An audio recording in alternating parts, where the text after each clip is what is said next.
Hi, and welcome to the Nutrition and Alternative Medicine Show. I'm JJ Flazanes, your host. Thank you for downloading today's show. I do appreciate it. Today we're going to be talking about what losing my parents to cancer taught me. Now, just disclaimer up front, it's not me. It is one of my now very good friends, Allison Melody, who is the co-host of the Food Heals podcast. And we recorded this way back when. And as we're getting to know each other, we've spent a lot of time together. We've done campaigns together. We've combined forces with both Food Heals podcast and the Fit to Love podcast. So it does not reflect our current relationship, but this show that we recorded definitely allowed me to get to know her a lot better, as it will for you as well. And I wanted to let you know that Allison is actually going to be one of the presenters at the live January event that I'm doing here in Los Angeles, January 12th to the 14th, called Releasing What Weighs You Down. And obviously, you can imagine from her perspective, she had two parents, each had a battle with cancer and have transitioned. And not only did they have things that they needed to release, obviously, Allison's response to the situation has helped propel her into the world of nutrition alternative medicine. But we all still have things that happen in our lives, whether it be us or a family member or a friend or somebody in the world that inspires us or that triggers us or that gives us a warning of things that are coming, that foreshadow that if we don't start changing what we're doing right now, that we're going down a path that might lead us someplace we don't want to be. So Allison's going to share this story plus more at the live event, again, called Releasing What Weighs You Down. You can go to releasingwhatweighsyoudown.com. That's weigh without a T, WEIGHS.com. And if you're not able to make it to LA, we have a virtual ticket option where you can purchase basically the live event. You'll get the live event access after the event is over, and you're able to watch all the presentations and do the exercises and experience it from the comfort of your own home. But Allison is one of the presenters, and I wanted to let you know that. So 1 week left in the month of October, and I just wanted to remind you that we do have the November 30-day manifestation challenge happening on November 1st, which I believe is in a few days. And if you want to join that, you got to come over to fittolove.tv/30dayM and get in now, because we're not doing it again this year. And I'm not sure when next year we will do another one. So fittolove.tv/30dayM. I hope you enjoyed today's show. Today's show, what losing my parents to cancer taught me. We have with us Allison Melody. She is the director of the documentary Food Heals and is the host of the Food Heals podcast. She is a dog-loving entrepreneur with a passion for film, fitness, and food. As a true lover of life and all things, she is dedicated to producing projects and programs that support community building, social causes, and a holistic approach to health and healing. Allison holds a master's degree in spiritual psychology and is the founder of Holistic Voice. Her credentials are evident of her personal calling to find and share new methodologies for health and healing. At the age of 26, Allison endured the devastating loss of both of her parents after their long and challenging battles with cancer. Having witnessed both of her parents' intense and needless suffering, Allison knew she had to dedicate her life toward finding a better way of healing. The tragedy instilled in her an unwavering passion for nutritional medicine and propelled her into the world of holistic health and alternative healing. Welcome to the show, Allison. Thank you, JJ. Thanks for having me. I'm glad to be here. Well, it's a solemn topic to start with, obviously, because I can't even imagine. I mean, I could cry thinking about it for myself. So I can't even imagine the pain and suffering you've endured and, watching. And so before I well up in tears, let's talk a little bit about some of the details, if you're okay with that. Yeah, definitely. I'm at the point where I can share the story without breaking out into tears, and I can even share it with laughter. So I've done plenty of work on this issue. And so I'm happy to share it because I want people to know my story. I want to continue my parents' legacy and help people heal based on the experiences that I've had. This story could help others. So I'm happy to share. How long ago did your parents pass? My father, I believe, was about 7 years. My mom was 2004. So 11 years now, which is crazy to me because I can, snap my fingers like it's yesterday and be back there. And what kinds of cancers did they have? My mother's cancer was carcinoma of unknown origin. And what that meant to me at the time was basically they couldn't find the cause. So they would give her a colonoscopy and realize, oh, it's not in the colon. That's not where it originated. And it had just completely taken over her body. So they never knew the origin, which means they didn't have an exact treatment for it. And your dad? My dad had liver cancer. And so, that's pretty self explanatory. He was a drinker and a smoker. I'm not saying that's exactly what caused it, but it didn't help. And prior to their diagnosis, each of them, and their health declining, were you on the path of holistic health? Nope. What were you doing? What were you doing with your life? I was just living it up, eating fast food. I had no awareness that what I put into my body matters.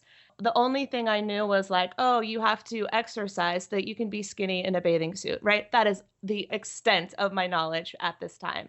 And I'm talking about myself until my teenage years, until I was about 20. So 20 something years old, that's when I really started to discover it. Unfortunately, I didn't learn anything until after my mother passed away.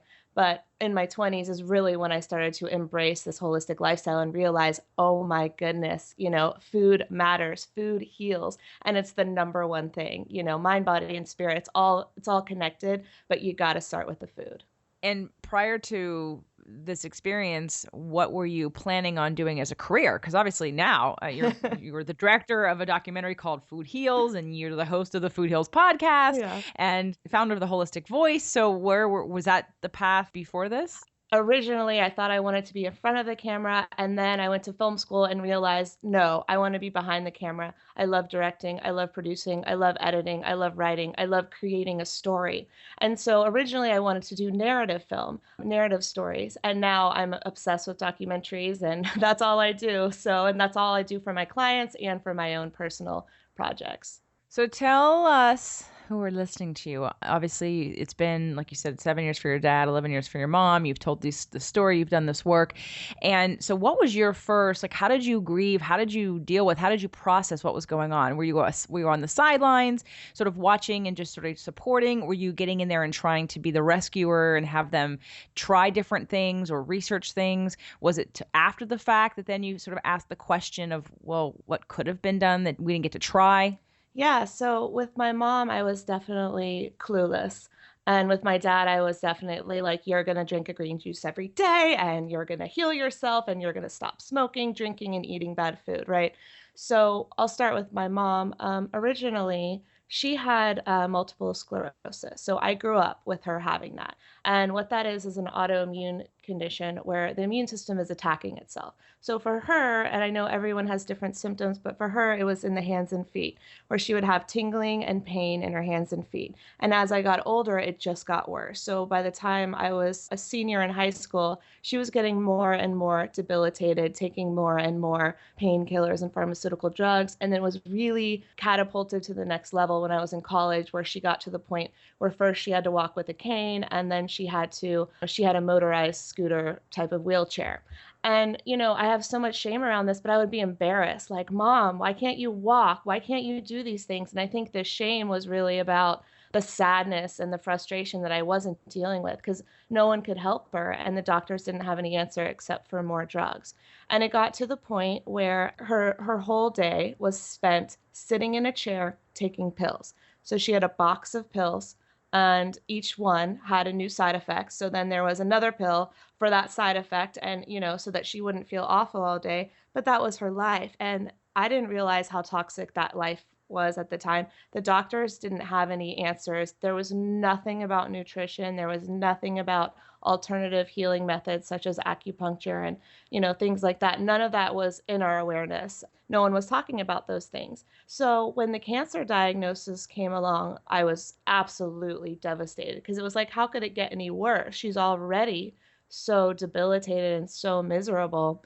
And, she stayed strong for me and tried to pretend she was happy, but I know she was very, very sad and very frustrated that she couldn't work anymore. She couldn't do what she was passionate about. She couldn't play guitar anymore. She used to be a party host. She couldn't host the parties anymore. And so we got the cancer diagnosis, and that was very frustrating too. But looking back, I can now clearly say that, taking all of those drugs and not eating a healthy diet absolutely contributed to the cancer diagnosis. And I'm not a doctor, but I can say that with complete confidence and clarity that those things affect your body and they make you toxic. And all the pain and suffering she was going through, and then getting the cancer diagnosis, it was just so much at once. And so emotionally, I wasn't really dealing with it. It was kind of like my secret life at home, and I wasn't telling my friends about it very much. I'm sure I mentioned it, but it was very like, this is just a family thing we're going to go through. I remember going to all the doctor's appointments. She got chemotherapy, radiation. She got some sort of experimental surgery, and nothing worked. It just made her more miserable to the point where she would be throwing up on the bathroom floor. She lost all of her hair, and this was a woman who had like the long hippie hair that she kept from the 70s because she was that hippie type of person who played guitar on the steps of her college. And watching her lose her hair, I think, was the hardest part. Just that visual of going through that was really, really tough for me. And it lasted, I would say, about a year and a half to 2 years. And she passed away 1 month before my college graduation. That's the hardest time in my life at that time. Absolutely. I mean, you're about to step into a whole new chapter of your life and preparing for that. And then on top of that, you've got grieving and the fear probably that set in, and then the sadness and probably the anger of all of that too, I'm sure. And it's funny because I didn't feel those feelings at first. I definitely felt sadness, but I didn't let myself cry. I didn't let out my emotions. I didn't show my emotions to many people. I was very private. I held it all in. I held it all down. I know now that that was unhealthy, and I've done a lot of work on healing that and experiencing those emotions. But to go back to answering your question, a few years later, my father got sick, and things had gotten better for us for a while. My dad had met a wonderful woman who I still adore to this day, Dorothy, who became my stepmother, and they got married. And things were looking up for my family. Like, even though I had lost my mom, I had felt like life was going to be okay because I had my dad, and I had graduated college. I had to move to Los Angeles and was starting to pursue my film career. I was working on sets, I was getting clients, I was having a blast. So I felt that that chapter kind of closed and that life was going to be okay. And then to get slapped in the face with the new cancer diagnosis of my father, it's just everything, my whole world came crashing down. And I remember getting the call. I had moved from North Carolina to Los Angeles, and I got the call, and he just said, "I'm sick, baby. It's bad. Come home." And I was like, "Is it cancer?" And he said, "It's cancer." And I knew it. I somehow, when he called me, I knew what he was going to say. It was like the psychic moment because I was starting to become awakened and realize that all these unhealthy habits can contribute to disease. And so I had started to say, like, quietly, like, "Dad, maybe you should not smoke so much. Maybe you should not drink so much." And he's kind of like, "Okay, honey, whatever you say, little girl," like, not really listening. And so, one thing I didn't mention is that when I was in Los Angeles, I had started to meet people. And this was all like, meant to be or whatever, because they would tell me, like, I took a woman's pregnancy photos and she was like, "I had cancer and I healed myself by doing a juice cleanse." And I was like, "That's crazy. Tell me more." And so I started meeting all these people who had healed their bodies. And the common theme was a really holistic approach to health. So instead of doing all these drastic measures such as surgery, chemotherapy, radiation, and popping a bunch of pills, they were doing things like a juice fast or changing their diet so dramatically to only eating plants and greens. And that was so powerful that the body was able to repair itself. And so that really got me kind of into this world of holistic health and looking at the body as a whole rather than, cut it out. If you cut something out, that's great. You cut out the cancer if it's only in one place. But whatever caused the cancer is still there. So you got to work on the cause. You have to work on the whole body. So I went home, see my dad with a mission. I was going to cure him. So I teamed up with my stepmom, Dorothy, and we would make him liver cleansing juices with garlic and greens, and they tasted absolutely disgusting. And we would force it down his throat, and it was comical. He would pretend he was asleep so that he wouldn't have to drink the latest green concoction that we had come up with, and we were reading all these books, and we were obsessed. Lack of a better word, we were obsessed with greens and juicing. And so everyone that would come over would be served, some green concoction. And I still juice, I'm making fun of myself because we were really obsessed back then, but I still do it to this day. So, yes, I did try to change him. I tried very, very hard. We found a doctor in North Carolina, and there's very few of these holistic health practitioners, but we found someone. And he said, my dad had stage 4 liver, so things did not look good. All the doctors said there's nothing we can do except give him radiation and chemo to keep him alive a little bit longer, but there's really nothing we can do. So we did do that. But we found this holistic doctor, and he said, Lee, my father's name is Lee, Lee, I have had cases as severe as yours, and doing this program, that he has a program, they have come back from it. He's never said, I will cure you, so I don't want to misspeak, but he did say, we have had patients with stage 4 liver, lung, you name it, and they've come back from it. And so that got me on a mission to cure him. And so this was a kind of diet where all you do is juicing and herbs and these, it's really intense. So just as aggressive as chemotherapy and radiation are to the body, it's just as aggressive with the greens and the herbs. So we tried it for maybe a week or two before my dad sat me down and he said, you know what? I appreciate what you're doing, but I don't believe in this. I don't believe it, and you have to let me die with dignity the way I want to die. And it was the most, one of the most difficult moments of my life to make the conscious decision, like, you have to let him do what he wants to do, and you have to respect him and his avatar and who he is as a person, and that the fact that he wanted to drink and smoke and enjoy his life till his deathbed. And so I had to be okay with that. And that was one of the hardest things I ever did, was let go of my, I'm going to heal you. Well, bravo to your father for being able to articulate that.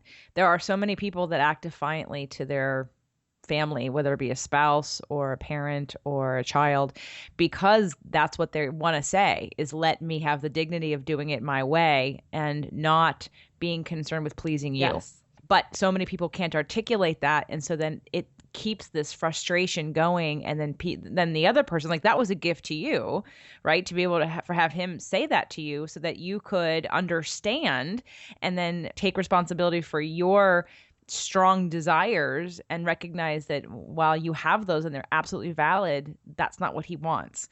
And it's his life. Yep. And it's his choice. Yes. And there's a respect to that. It's like people that, it's controversial to talk about suicide, but I've had an ex-boyfriend commit suicide. And while I know how hard it was in this lifetime for him in the late years of his life, when he did it, yes, I was sad. But part of me knew that he chose this, and anyone that passes, people or animals usually come to me in dreams anyway. So I always know they're good and they're okay. And they're still here. They're just not in physical form. Right. They're now non-physical form. But at least at that point, it's like, well, it's your life and you get to decide when you want to go. I respect that. I can't. What do you want me to do? Say, no, you have to stay for everybody else? That's codependent. Yeah. And that's not right. That was really very advanced for your dad to be able to speak that clearly to you, and that you got that gift from him so that you didn't think, oh, what else could I have done differently? Because there are so many people who struggle on the emotional side with a parent, that whether they take their life or they just go because it's a health related incident or a disease or a chronic condition. And a lot of people feel responsible, and because nobody spoke up to say, this is my life and I get to make my choice and I get to be responsible for me, and you are not. But a lot of people have this, oh, I could have done more. It's my fault. If I only had done this, if I only had done that. And that kind of guilt can cause disease. Yes. For the people who are left behind. Absolutely. And, I have dealt with that, and I've done a lot of work on myself. So, I had to once he passed away, I had to deal with my grief. And so this grief was compounded because I didn't deal with with the grief that I should have dealt with from losing my mother. So it was compounded into this double. And, I went very, very dark, very depressed for a little bit. And luckily it didn't last long because I was able to pull myself out of it. But it's an ongoing battle.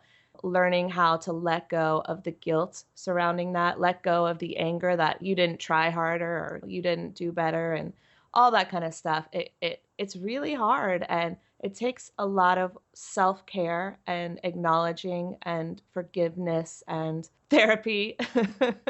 Yeah, well, I see that you have a master's degree in spiritual psychology. So did you get that because of these I have a situations? master's degree in self-forgiveness. Yes, because that's why I pursued that. I never would have pursued this if I hadn't been through something so traumatic and so tragic, because I needed the tools to deal with my feelings and my hurt and my sadness and my anger. And that school really gave that to me. And it was a 2-year program, but I'm still doing it. I'm still working on it. I'm still working on this avatar and strengthening my own core and making myself happy day to day.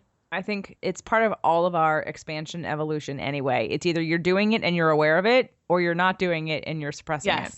Either way, your life, you're manifesting situations and you've chosen, I believe, all these contracts in your lifetime to grow. And so if you don't believe in that, it's still going to happen and you just may resist it, which that in itself will also cause disease and discord and chronic issues in your life, I think. So I agree with you 100%. And in terms of that, it's an everyday thing for everybody. And it's like exercise. I like to tell people, you don't just go to the gym for 1 week and think and do, change your diet for 1 week and you're going to reverse the effects of 20 to 30 years. It's going to take a little bit longer. And the same thing with spiritual practices or emotional awareness and consciousness and mindfulness. This is stuff that you start to learn and start to practice. And the more you practice, the better you get at it. And the second nature it becomes. But it never just happens. It's not just like I'm a conscious, spiritual centered being who knows how to deal with my emotions and process everything perfectly fine all the time. No, that's not how it Yeah, works. exactly. And I know everyone says this, but it's so true, including Aerosmith. But life is a journey, not a destination. It is what you're doing on a daily basis, what you're doing regularly that shapes who you are and who you're going to be. And it's exactly like you just said. And I used to be the suppressor, and now I am you got to deal with this. And if you don't deal with it, then you're going to be miserable. And I prefer to be happy. I choose joy. I choose me. So I have to ask, what is your astrological I'm a sign? Sagittarius. I was going to say, oh, why don't I just guess? JJ, I'm like, you sound like a fire sign because you're positive and upbeat and look at what the bright side is. And I have Sag, I'm a Pisces, but I've got Sag all over the place. Gotcha. And that's a very Sag quality that you have. And I have to, and the reason why I want to bring this up and sort of tell people that are listening to this, because it is easier. It doesn't mean it's easy. Let me say that again. I'm not saying it's easy for anyone to go through what you've gone through, but for someone who has some Sag in them or some Leo in them or some Aries in them, that can be, fire can help. Fire is movement forward. And so sometimes that can help. If you are someone who is a water sign, a Cancer, a Pisces, a Scorpio, you may feel like you're in the muck of the muck of the muck and can't get out. And for that person, they need extra help in being able to do things. So there are sort of the way that we come into this world and energies that we're good at, and when we're aware of things, and also Sagittarius are seekers of information and knowledge, right? So that passion to uncover the truth, so to speak, right? We're truth seekers. Sagittarians are truth seekers. And just to let everyone know that sometimes part of how you energetically show up in this life, and then of course your environment that you're raised in, sometimes can put you at an advantage or disadvantage for being able to tackle these kinds of things. So knowing how you deal with things is really important so that you can get the right kind of support and the right kind of help.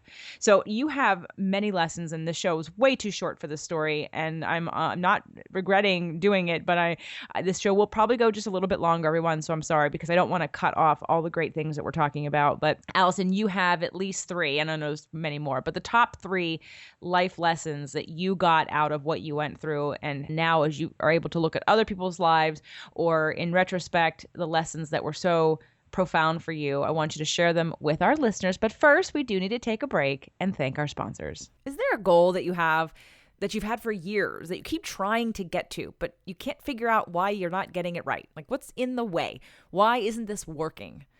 I've set up a quiz at whatblocksme.com. Because we have subconscious patterns and beliefs that actually can sabotage us, and you may not even be aware of it. You may not even be able to connect the dot that one thing is affecting another thing, and it may not be as obvious as you're hoping it will be. Come on over to whatblocksme.com and take the quiz and find out what blocks in your life need to be released. Okay, Allison. So, what if you had to narrow it down to the very top three most important lessons that you could impart on everyone listening right now? That if they do nothing else, if they just pay attention to these three things, life is good. Absolutely. And like you said, there are plenty more than three, but I'll try to narrow it down. The first one that was a huge lesson for me and can definitely help others is you gotta let go. So, what does that mean? You have to let go of your attachment to the pain. So, a lot of times we go through experiences and they become a part of us. And I would never take that away from anyone or even suggest that. But what you have to let go of is all the judgments that you've held for so long about yourself, about the situation, about other people involved, because that's toxic. And what do we know about being toxic or toxins? They keep us sick. They keep us down. So you hear a lot about the environmental toxins and the toxins in our food, but it's also, are you toxic within yourself? Are you living a toxic life? Are you having these toxic thoughts? And those are going to cause disease, and those are going to make you unhappy, and those are going to come out in every way, other ways.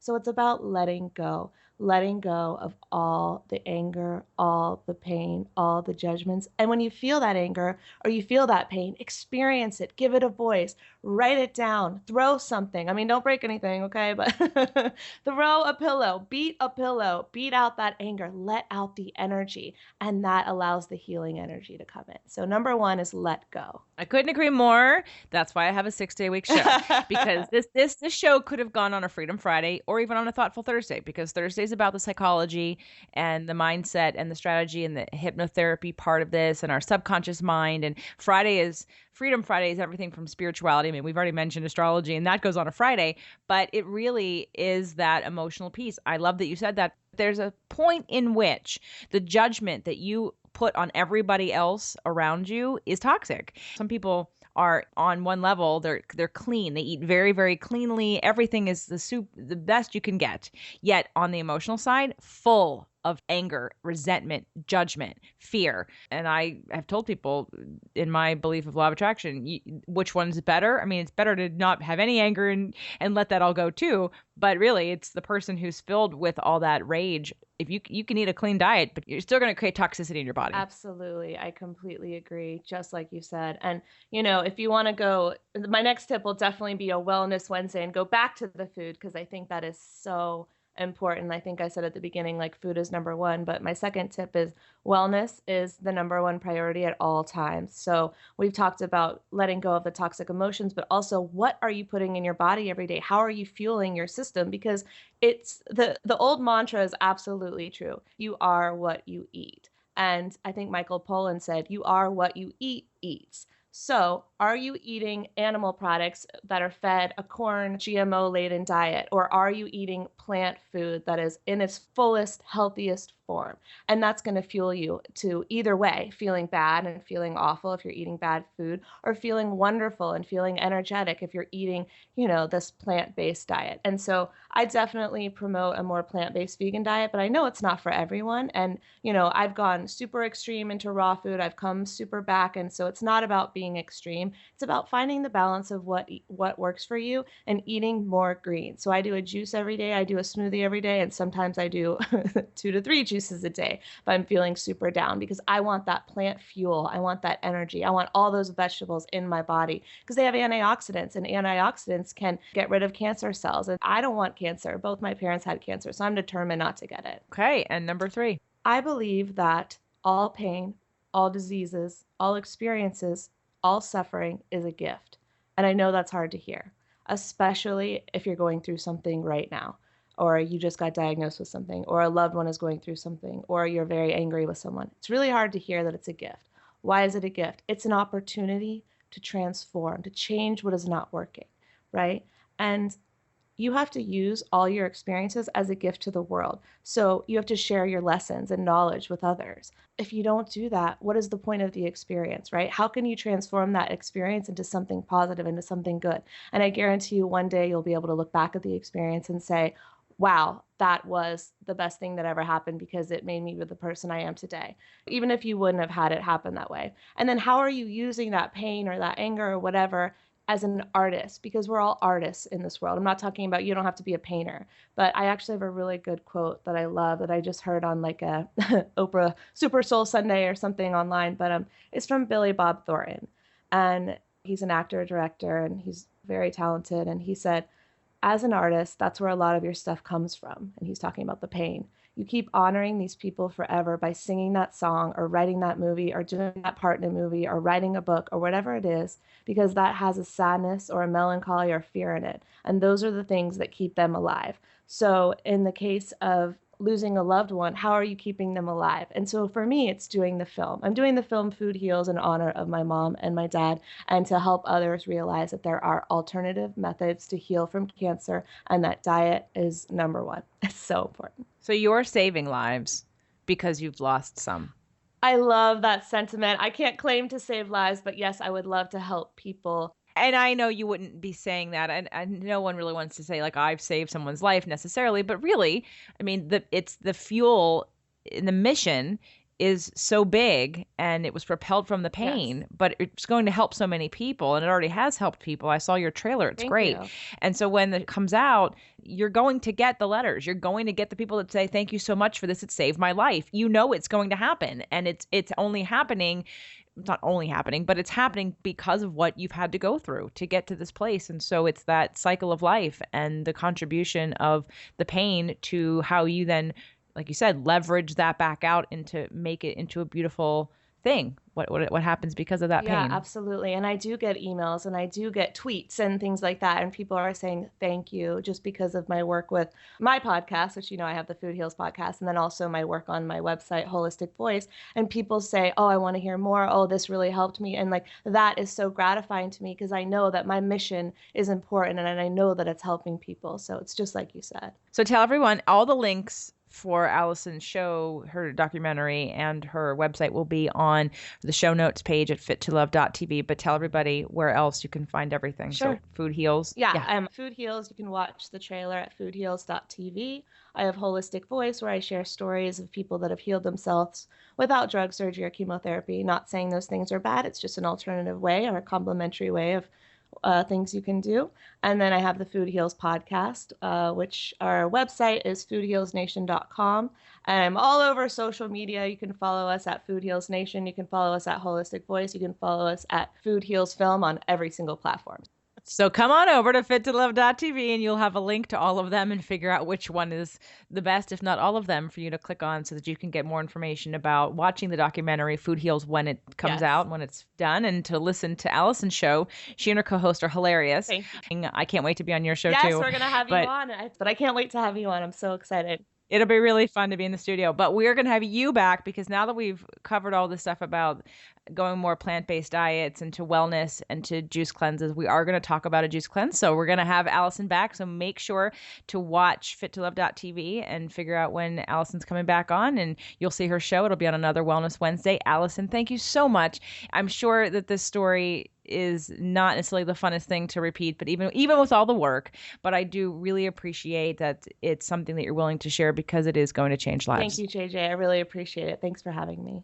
Thank you again for downloading today's episode of Nutrition and Alternative Medicine. I will remind you that Allison will also be with me and Jeannie Peters from last week's episode at the live event in January that you can either come to in person, which we would adore and love to commune with you, or get your virtual ticket. And the amount of nutrition and alternative medicine you're going to get to help release what weighs you down will definitely impact your life, I promise you, in a way you can't even foresee. So please visit releasingwhatweighsyoudown.com.